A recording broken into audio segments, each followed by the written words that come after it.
হরে কৃষ্ণ। সমস্ত গৌর ভক্তবৃন্দের শ্রীচরণ কমলে আমার সশ্রদ্ধ প্রণাম। অক্ষয় তৃতীয়া উপলক্ষে আমার আন্তরিক অভিনন্দন এবং শুভেচ্ছা। অক্ষয় তৃতীয়া,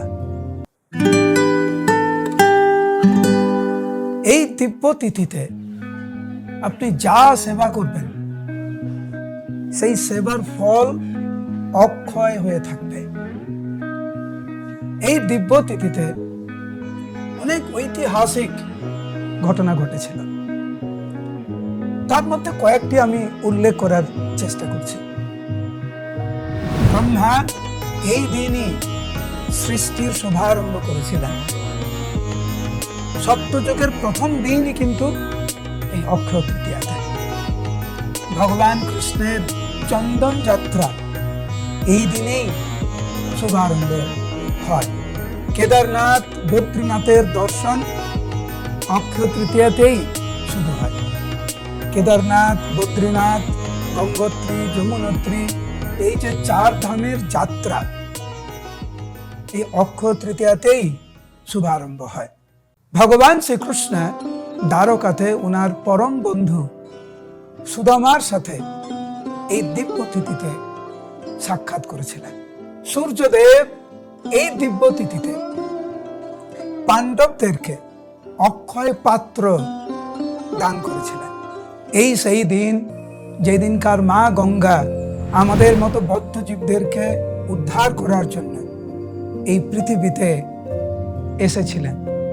এই দিব্য তিথিতে দেবাদিদেব মহাদেব উনি মা গঙ্গাকে ওনার জটায় ধারণ করেছিলেন।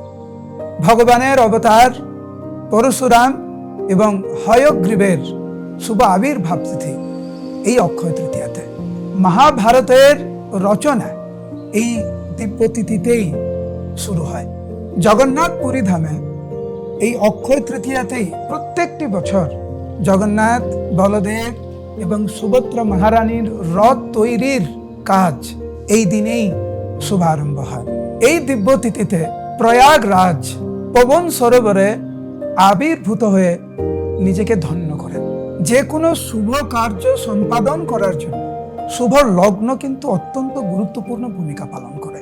যেমন গৃহপ্রবেশ, বিগ্রহ প্রতিষ্ঠা, মন্দির প্রতিষ্ঠা ইত্যাদি। কিন্তু এই অক্ষয় তৃতীয়ার মহিমা এমনই যে এই অক্ষয় তৃতীয়াতে যে কোনো শুভ কাজ আপনি আরম্ভ করতে পারেন নির্দ্বিধায়। ভগবানের ভক্তরা এই দিব্য তিথির সুবর্ণ সুযোগ গ্রহণ করে। তার সাথে সাথে ভক্তরা কিন্তু জানে যে ভগবত ভক্তিতে এগিয়ে যাওয়ার জন্য 365 দিনই মহিমান্বিত।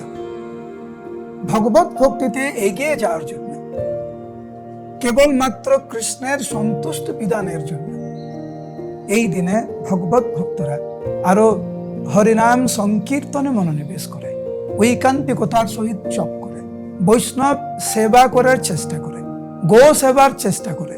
যদি কাছে গঙ্গা নদী বা অন্য কোনো দিব্য নদী থাকে সেই নদীতে স্নান করে চেষ্টা করবেন এই দিব্য তিথিতে সারাদিন কেবলমাত্র কৃষ্ণ ভাবনাময় হয়ে থাকতে। এই হচ্ছে অক্ষয় তৃতীয়ার যথার্থ উপযোগিতা।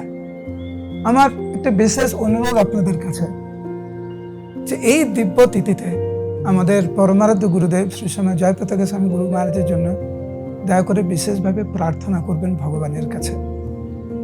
হরে কৃষ্ণ।